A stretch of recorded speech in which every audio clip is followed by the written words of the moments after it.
여러분 안녕하세요. 안양제일교회 교육부와 고등부를 섬기는 김현근 목사입니다.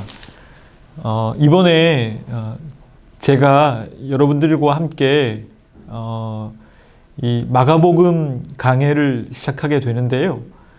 이번에 제가 여러분들과 진행하게 되는 이 마가복음 강해는 배울래요 섬길래요라고 하는 이름으로 이렇게 시작하게 됩니다.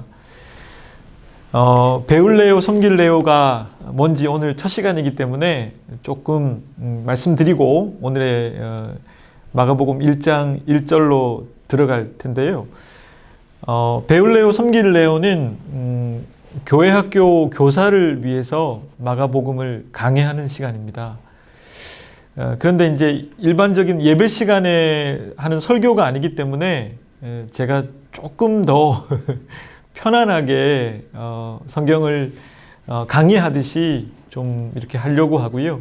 때로는 필요하면 그 게스트가 또 출연해서 여러분들과 함께 이 말씀을 깊이 있게 들어가 보려고 하는 그런 시간이 되겠습니다. 그래서 교회 학교 선생님들을 대상으로 하는 그 분명한 대상이 있는 마가복음 강해이기 때문에 여러분 그렇게 아시고 들어주시면 되겠고요. 특별히 또 우리 안양제일교회 교인들 중에서 이 마가복음을 좀 더 자세히 알고 싶은 분들은 또 들으셔도 좋을 것 같습니다. 그러면 왜 그러면 이걸 하려고 했는지 제가 여러분들에게 좀 알려드리려고 하는데요. 우선은 여러분들이 이 코로나가 좀 장기화되다 보니까 우리 교회학교 선생님들이 교사 경건회를 못한 지가 너무 오래되신 것 같아요. 교사 경건회를 못하신 지가 너무 오래되어져서 교사로서의 감각이 많이 떨어지실 것 같고 또 교사 경건회를 통하여서 교사로서 배워야 할 그런 복음과 말씀들을 배운 지가 너무 오래되시는 것 같아서 제가 뭔가라도 여러분들에게 그 교사 경건회에 준하는 걸 드리고 싶었고요. 또 한 가지는 우리 안양제일교회 교육부가 선생님들을 교육하는 그 시간들을 따로 마련하기가 참 쉽지 않았습니다. 시간도 제약이 있고 공간도 제약이 많아서 어떻게 선생님들을 교사 훈련을 할 수 있을까 고민하다가 이렇게 온라인으로 영상으로 컨텐츠를 만들면 여러분들이 시공간의 제약이 없이 들으실 수 있을 것 같다라는 생각이 듭니다. 저도 뭐 같은 사람으로서 이렇게 해보니까요. 빨래를 갤 때 들으니까 좋더라고요. 빨래를 갤 때 좋은 목사님들의 설교를 들으니까 좋고요. 아니면 요리하실 때 목사님들의 설교를 또 듣는 것도 참 좋더라고요. 좋은 강의라든지 요즘 많이 있으니까요. 아니면 이 강의는 뭐 음성으로만 들어도 좋으실 것 같은데 또 운전하실 때 안전운전을 하시고요. 강의만 들으셔도 어떨까 생각이 듭니다. 이처럼 시공간에 제약이 없이 들을 수 있는 그런 교사 교육 시간이기 때문에 여러분들에게 이걸 제공하고 싶었습니다. 자, 그러면 왜 제가 마가복음을 골랐냐? 이 질문에 대해서도 대답을 해야 할 것 같은데요. 여러분 사실은 마가복음이 최초의 복음서입니다. 우리는 마태, 마가, 누가, 요한이라고 그 신약 성경이 기록된 그 순서가 그렇지 않은데 편집상의 순서를 기록순이라고 생각할 때가 있습니다. 그래서 사실 또 마가복음은 굉장히 짧고 심플해요. 그래서 많은 사람들이 마태복음이 먼저니까 마태복음이 더 중요하다고 생각하고 더 먼저 쓰여진 것처럼 생각하는 경향이 있는데 사실 그렇지 않습니다. 마가복음이 AD 70년에 최초로 기록된 복음서이거든요. 그러니까 사실은 마태는 마가의 기록을 보고 기록을 한 것입니다. 그러니까 마가가 기록하기 전까지 예수님에 대한 기록은요, 단편적으로 흩어져 있었습니다. 그걸 마가가 그 기록들을 모으고 또 본인이 들었던 얘기들과 본인이 경험한 것들을 바탕으로 들었던 이야기를 바탕으로 마가복음을 기록하게 되는 거죠. 그게 최초의 복음서가 됩니다. 어쩌면 이 최초의 복음서에 있는 예수님의 행적이 어쩌면 가장 최초로 기록된 복음서이기 때문에 어쩌면 가장 그 당시의 기록의 예수님의 행적을 잘 표현해 주지 않았을까, 이런 생각도 해보게 돼요. 그래서 저는 우리 선생님들이 무엇보다 예수 그리스도의 복음과 예수 그리스도의 초점을 맞추는 게 필요하다고 생각해요. 사실은 잘 보면 우리가 믿고 있는 게 예수 그리스도의 복음과 그분의 삶인데, 많은 경우에 우리는 그 바울의 서신서라든지 구약 성경은 많이 설교하고 많이 공부하는 것 같은데, 그에 비해서 예수님의 복음서를 처음부터 끝까지 촘촘히 이렇게 공부하고 또 다시 생각해보는 시간들은 오히려 더 많지 않았던 것 같다는 생각이 듭니다. 그래서 저는 여러분들에게 이 마가복음을 통하여서 복음이 구체적으로 무엇이고 어떤 것인지 한번 이번 기회를 통해서 살펴봄을 통하여서 선생님들이 이 예수님에 대해서 정확하게 알고 있는 사람들, 이 복음에 대해서 바로 이해하는 사람들이 되었으면 좋겠다, 이런 마음에서 마가복음을 선택했습니다. 어떻게 그러면 우리가 이 강의가 진행되냐면요, 저는 이 강의를 상반기에 오늘부터 시작해서 10주 동안 진행할 계획입니다. 10주 동안 온라인으로 우선 준비를 해서 진행하게 되고요. 또 하반기에는 그 온라인과 오프라인을 코로나가 좀 잠잠해지면 오프라인도 같이 이렇게 진행할 계획입니다. 그래서 여러분들이 오늘부터 상반기에는 10주 동안 이 마가복음의 한 구절 한 구절을 잘 생각해 볼 수 있으면 참 좋을 것 같습니다. 자, 그러면 이제 오늘의 그 마가복음으로 들어가 볼 텐데요. 마가복음 1장 1절이 오늘의 본문인데요. 마가복음 1장 1절을 제가 한번 읽어보도록 하겠습니다. 이 개역 개정으로 제가 읽어볼 텐데요. 마가복음 1장 1절은 다음과 같습니다. 하나님의 아들 예수 그리스도의 복음의 시작이라. 근데 여러분이 하나님의 아들 예수 그리스도의 복음의 시작이라 라고 마가가 첫 기록을 했거든요. 근데 헬라어 원문을 보면 우리랑 순서가 다르게 되어 있습니다. 시작이라는 말이 먼저 나와요. 헬라어 순서에 따르면. 그러니까 시작이라 해놓고 뒤에 뭔지를 얘기하는 거죠. 헬라어 원문은. 여러분, 시작이라고 번역된 이 헬라어 단어 아르케라고 하는 단어인데요. 이 아르케가 사실은 번역이 시작으로 번역되어 있거든요. 근데 이거는 사실은 원어의 뜻은 시작이라고 하는 의미보다는 기원이다, 아니면은 원형이다, 이렇게 번역할 수 있어요. 그게 더 정확한 번역이에요. 그러니까 어떤 시작되는 시작점을 말하는 게 아니라 이 아르케라고 하는 거는 어떤 그 물질이든 어떤 사물이든 어떤 일에 대해서 기원이라는 거예요. 그것의 본래의 그 근원이라는 얘기죠. 그런 의미가 있다는 것입니다. 그러면 본문 1장 1절 하나님의 아들 예수 그리스도의 복음의 시작이라 라고 번역된 이 문장은 사실은 복음의 기원이 뭔지, 복음이 도대체 어떤 원형을 갖고 있는 건지 복음에 대해서 말해주고 있다는 거예요. 그러면 이거를 하나하나 보면요, 하나님의 아들부터 시작합니다. 개역개정성경은. 근데 어떤 사본에는요, 하나님의 아들이 빠져 있습니다. 왜냐하면 하나님의 아들이라는 구절과 뒤에 나오는 하나님의 아들 예수 그리스도라고 하는 이 문장이 사실은 하나님의 아들이 없어도 그리스도라는 개념으로 같이 대체될 수 있기 때문에 어떤 사본에는 빠져 있는 것 같습니다. 하지만 하나님의 아들을 넣고 넣지 않고는 별 의미는 없는 것 같아요. 저는 있는 게 더 좋다고 생각해요. 하나님의 아들이란 말은 무슨 말일까요? 여러분, 하나님의 아들이라고 하는 말은 우리가 흔히 기독교에서 사용할 때 예수님을 초월적 존재로 얘기할 때 쓰는 표현이에요. 그러니까 예수라고 하는 다음 표현이 있잖아요. 하나님의 아들 예수 그리스도의 복음의 시작이라니까 하나님의 아들 예수, 그러니까 예수님이라고 하는 분을 설명할 때 마가는 초월성에 초점을 두고 있는 거죠. 여러분, 고대 로마 그리스 신화에 보면 신들의 아들들이 이야기가 나오잖아요. 그러니까 그런 어떤 아들의 개념이 아니고, 사실은 이 지금 하나님의 아들이라고 하는 개념은 예수라고 하는 2000년 전에 이 땅에 왔던 육신의 예수 그리스도가 하나님의 아들로서 인간과는 다른 신적인 존재도 의미한다는 것을 마가는 기록하고 싶었던 거예요. 그러므로 하나님의 아들이라는 표현은 초월적 존재라는 뜻이고요. 예수라고 하는 표현이 있죠.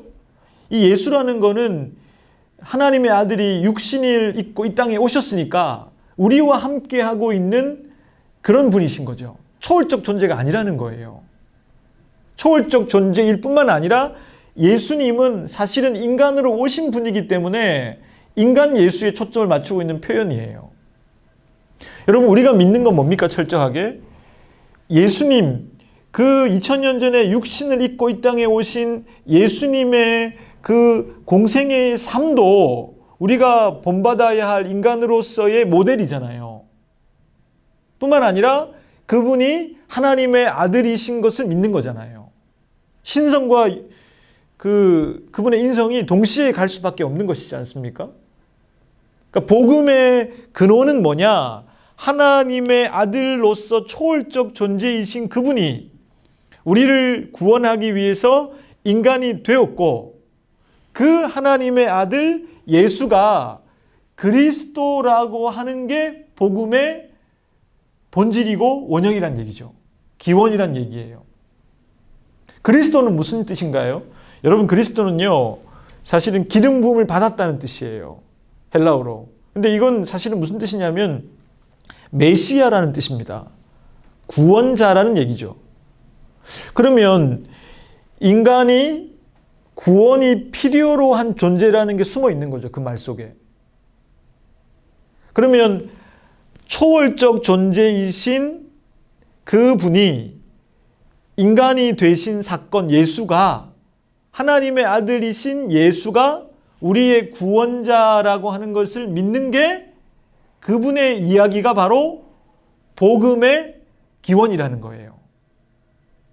그러면 여러분, 그리스도라고 하는 구원의 의미가 뭘까요? 저는 인간은 세 가지의 영역에서 구원이 필요하다고 생각해요. 첫 번째는 죄에 대해서요. 죄에 대해서. 여러분, 죄라고 하는 게 뭡니까? 헬라어로 하마르티아라고 하는 단어를 사용해요. 이 단어는요, 무슨 뜻이냐면 관역을 빗나간 화살을 뜻해요. 관역을 빗나갔다는 건 화살이, 여러분 양궁을 쏠 때 보시면 만약에 이 관역을 빗나간 화살은요, 어떻게 되나요? 시간이 지나면 지날수록 더 비껴가요. 관역을 맞추지 못한 화살처럼 우리가 하나님께 초점을 맞추지 못하면 인간은 점점 더 본래의 하나님이 의도하신 인간의 삶에서 벗어나는 존재라는 뜻이죠. 그게 여러분 죄입니다. 그게 여러분 인간이 구원을 얻어야 할 첫 번째 부분이 바로 죄라고 하는 것이죠. 여러분, 우리가 그런 죄 앞에 서 있기 때문에 인간이 저지르는 끔찍한 죄들을 이해할 수 있는 거죠. 두 번째는 뭘로부터의 구원일까요? 바로 죽음입니다. 죽음. 여러분, 죽음이라고 하는 문제에 대해서 인간은 자유로울 수 없어요. 누구도 죽음의 문제를 극복할 수 없어요. 인간에게 있어서 인간을 늘 고뇌하게 만들고, 때론 작아지게 만들고, 때론 두렵게 만드는 게 죽음이에요. 제가 작년쯤에 여기 심장 쪽이 통증이 좀 있었습니다. 그래서 여기가 좀 통증이 있어가지고 제가 여기 막 인터넷을 찾아보기 시작했어요. 찾아보니까 심장 쪽에 통증이 있으면 별로 좋지 않은 병들이 많더라고요. 죽을 수도 있는 병, 갑자기. 제가 괜히 전전긍긍했었습니다. 그때 저희 아내가 제가 전전긍긍하니까 이렇게 표현하더라고요. 목사가 말이지 그렇게 믿음이 없냐고. 제가 그 전전긍긍했던 이유가 무엇 때문일까요? 근원적으로는 죽음에 대한 두려움 때문이죠. 아직 자녀들이 어리고 제가 해야 할 일들이 있는 것 같은데 죽는다는 게 두려운 것이죠. 그러니까 여러분, 이처럼 인간이라고 하는 거는 죽음이라고 하는 문제에 대해서 자유롭지 못해요. 죄에 대해서 자유롭지 못하고 죽음에 대해서 자유롭지 못합니다. 세 번째는 뭐에 대해 자유롭지 못하냐? 세상과 이 다른 사람들이 우리를 압박하는 그런 강박적인, 강제하는 그런 상황 속에서 자유롭지 못해요. 제가 여러분 이런 일이 있었습니다. 저희 어머니 아버지께서 제가 대학에 갈 때 양복을 한번 해주셨어요. 그 당시에는 여러분 대학 갈 때, 대학 면접 보러 갈 때 양복 입고 가야 됐으니까 양복 한 번씩 하는 게 의미 있는 하나의 의식이었거든요. 제가 몇 해 전에 그 양복 계속 갖고 있다가 버렸습니다. 그게 낡거나 해져서 버린 게 아니었어요. 찢어져서. 왜 버렸냐면 유행에 안 맞더라고요. 지금 유행에 그 양복이 너무 안 맞아서 버렸습니다. 제가 근데 그 양복을 버리고 나서 어떤 생각이 들었냐면, 아무 문제 없는 양복을 버릴 수밖에 없게 만든 거는 뭐였습니까? 유행에 맞지 않다는 거잖아요. 그럼 제가 이런 생각을 하기 시작했어요. 그게 유행에 맞지 않다는 건 어떻게 알았을까요, 제가? 제 눈이 오염이 된 거죠. 유행에 맞는 것들을 매체를 통해 보고 다른 사람을 통해 보다 보니까 세상과 다른 이가 나에게 주는 강제 아닌 강제가 있는 거예요. 그러면 저는 오롯이 제 삶을 살지 못하고 멀쩡한 양복을 버리게 된 것이죠. 왜 그럴까요? 다른 사람과 세상이 주는 강제로부터 제가 자유하지 못하기 때문입니다. 그러니까 인간이라고 하는 거는 구원이 필요한 존재인데 그리스도가 필요해요. 근데 그 당시에 많은 사람들은 메시아를 기다렸거든요. 무슨 메시아를 기다렸을까요? 정치적 메시아를 기다렸어요. 구약 성경에 중요한 두 가지 사건이 있죠. 이집트로부터 출애굽하는 사건, 바벨론으로부터 해방되어 돌아오는 사건. 이 두 가지가 다 어떤 의미를 갖고 있나요? 정치적인 의미도 있어요. 사실은. 정치 권력이 변하는 거잖아요. 정치적 그 압제에서 해방되는 거잖아요. 물론 그 의미가 있습니다만은 당시의 유대 사람들도 그런 역사를 겪었기 때문에 로마의 압제로부터 하나님, 야훼 하나님이 자신들을 메시아를 통해 다윗 같은 왕을 통해 구원할 것이라고 하는 정치적 메시아에 대한 믿음이 있었단 말이죠.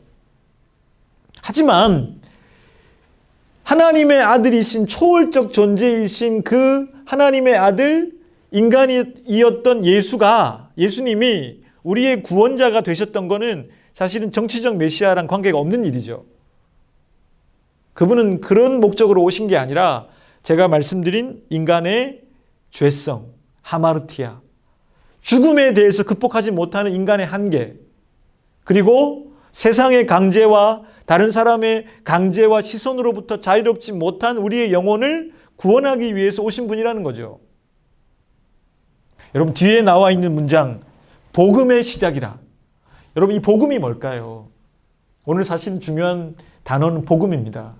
이 복음이라는 것은 영어로는 good news, 헬라어로는 유안겔리온이라는 단어를 쓰는데요. 여러분, 근데 이게 참 놀라운 게 톰 라이트라고 하는 사람이 이런 책을 썼습니다. 이것은 복음이다. 여러분들 이 책은 꼭 읽어보셨으면 좋겠는데요. 톰 라이트가 쓴 이것은 복음이다 라는 책에 보면 유안겔리온에 대해서 잘 풀어주고 있어요. 당시에 여러분 로마 시대에 이 용어가 있었어요. 헬라어가. 이 당시에 복음이라는 뜻은 무슨 뜻이었냐면 이런 뜻이었어요. 로마의 황제가 기다리고 있습니다. 그리고 전령이 다가옵니다. 그리고 로마 황제 앞에 무릎을 꿇고 외칩니다. 왕이시여, 우리가 드디어 이 전투에서 승리했습니다. 여러분, 이게 굿뉴스였어요. 이게 유안겔리온이었어요. 로마 황제 앞에 전령이 뛰어와서 전쟁에서 승리한 이야기를 전해주는 것이 바로 복음이었어요. 유안겔리온. 자, 그런데 마가는 왜 그 용어를 그대로 썼을까요? 그게 의문이라는 것이죠. 왜 유한겔리온, 당시에 로마 황제에게 바쳤던 그 용어를 썼을까요? 왜냐하면 마가는 의도적으로 예수의 복음이 이런 정치적인 목적이 아님을 반증해서 역설적으로 표현하기 위한 거였어요. 여러분, 톰 라이트가 이런 이야기를 하는데 이걸 쉽게 제가 한국 상황에 맞게 풀면 이런 얘기입니다. 군 뉴스가 어떤 의미인지 알기 위해서 제가 들려드리는 얘기예요. 예를 들면 한국 사람들이 이해할 수 있는 예를 들어볼게요. 한국과 일본의 축구 한일전이 있었어요. 그러면 축구 시합을 합니다. 한국이 이겼습니다. 한국에서는 이게 굿뉴스예요? 배드뉴스예요? 굿뉴스죠, 내일 아침에. 근데 그게 일본에서는 굿뉴스예요? 배드뉴스예요? 배드뉴스죠. 로마 황제가 어떤 전쟁에서 승리했다는 얘기가 로마 황제 입장에서는 굿뉴스지만 진 쪽의 입장에서는 배드뉴스잖아요. 이 유한겔리온이란 용어를 사용한 까닭이 무엇일까요? 복음이라고 하는 건 톰 라이트에 따르면 어느 방향, 남녀, 노소, 빈부, 귀천, 배우고 못 배우고를 떠나서 어떤 쪽에서 어떤 각도에서 보더라도 좋은 뉴스. 일본과 한국의 축구 정도의 이야기가 아니라 로마 황제의 승리의 소식 정도가 아니라 어느 각도, 어디에서 보더라도 좋은 뉴스여야만 그게 굿 뉴스라고 하는 의미를 역설적으로 보여주는 거죠. 그러므로 여러분, 마가복음 1장 1절 안에 사실은 중요한 본질인 의미가 다 있는 거죠. 다시 말씀드리면 아르케, 근원은 어디에 있을까요? 모든 사람들에게 좋은 뉴스, 온 인류, 남녀, 노소, 귀천, 빈부, 배움의 유무 상관없이 누구에게나 좋은 뉴스인 이 복음의 근원은 뭘까요? 그건 바로 하나님의 아들 초월적 존재가 인간이 되셔서 북쪽 갈릴리 근처에서 예루살렘으로 이동하신 그분의 이야기, 갈릴리 근처에서 공생애와 예루살렘으로 오셔서 십자가를 짊어지시고 돌아가시고 부활하신 그 이야기가 바로 우리의 구원임을, 그분이 우리를 건져낼 수 있는 그리스도라고 하는 것이 바로 모든 사람들에게 좋은 뉴스의 원형이라는 것입니다. 이게 복음이라는 것이죠. 여러분 한번 잘 생각해 보시면 여러분들 모두에게 진짜 좋은 거는 뭡니까? 뭐가 복음입니까? 제가 이런 생각을 해봤어요. 제가 제 자신에게 잘 되는 게 뭘까요? 뭐가 잘 되는 걸까요? 제가 갑자기 돈이 많아지는 게 잘 되는 걸까요? 아니요, 전 갑자기 돈이 많아지면 감당할 수 없을 것 같습니다. 여러분, 제가 갑자기 머리가 비상해져가지고 갑자기 막 한 번 들으면 다 외우고 머리가 막 기발하게 돌아가는 그런 사람이 되는 게 잘 되는 걸까요? 아니요, 저 그것도 감당할 수 없을 것 같아요. 지금의 제가 낫지. 여러분, 뭐가 잘 되는 걸까요? 뭐가 가장 좋은 걸까요? 그건 바로 오늘 복음의 시작이라고 하는 말에 숨어 있듯이 인간으로서 죄 앞에 자유롭지 못한 제 존재를 바꾸어 갈 수 있는 구원, 십자가와 부활을 통해서 죽음의 문제를 해결하신 그분의 그 인간을 구원하기 위한 방법, 그리고 세상의 모든 강제와 다른 사람에 대한 강제로부터 자유로우셨던 예수 그리스도의 삶을 통해 우리가 자유로울 수 있다는 것을 믿는 것. 바로 이게 여러분 복음이라는 것이죠. 그게 어느 각도 누가 보더라도 중요하고 인생에서 가장 의미 있는 복음이라는 것이죠.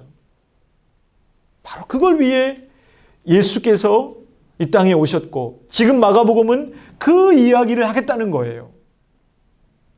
그 예수가 인간을 구원하기 위한 그 모두에게 좋은 복음을 어떻게 북쪽 갈릴리로부터 예루살렘까지 이동해 나가셨는가?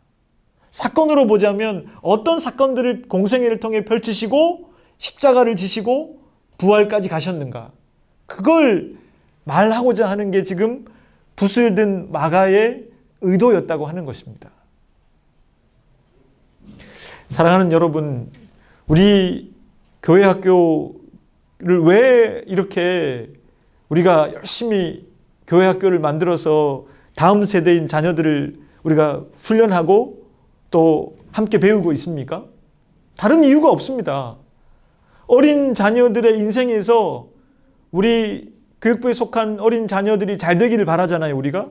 잘 되기를 바랄 때 가장 좋은 뉴스가 뭔가요? 가장 좋은 게 무엇입니까? 그게 바로 복음이거든요. 그 아이들에게 심어주어야 할 가장 중요한 게 바로 그것이거든요. 죄로부터 죄와 싸워 이길 수 있다는 것을 그들에게 알려주고 죽음의 문제가 아이들을 두렵게 만들고 아이들을 옥죄어 맬 때 그것이 예수 그리스도 안에서 해결됐다는 것을 알려주고 세상 사람들의 눈치나 보며 세상의 흐름에 따라 살아가려고 하는 아이들에게 그것을 거스려 살 수 있는 예수 그리스도의 길을 가르쳐 주는 것. 바로 여러분 그게 복음이라는 것이죠. 그래서 그렇게 중요한 것이고 그래서 우리가 붙잡아야 할 거란 것입니다. 앞으로 우리가 이 마가복음을 통해 예수 그리스도의 그 복음을 위한 사역들을 하나하나 살펴보도록 하겠습니다. 여러분들 다음 두 번째 마가복음 강해 배울래요? 섬길래요? 기대해 주시고요. 또 잘 지내셨으면 좋겠습니다. 첫 번째 시간은 제가 이렇게 마무리하고 기도하도록 하겠습니다. 같이 기도하죠. 사랑하는 하나님, 복음의 시작은 무엇보다 예수님이 그리스도이신 것을 아는 것, 예수님이 하나님의 아들이신 것을 인식하는 것에서부터 시작됩니다. 저희들이 인생에서 가장 중요한 좋은 소식이 무엇인지 진지하게 생각해 보게 해주시고 앞으로 마가복음을 통해서 복음의 가치를 더욱 깊이 알아갈 수 있게 도와주십시오. 그래서 교회학교 선생님들이 복음의 진정한 가치를 갖고 자녀들을 만나고 사역할 수 있게 도와주십시오.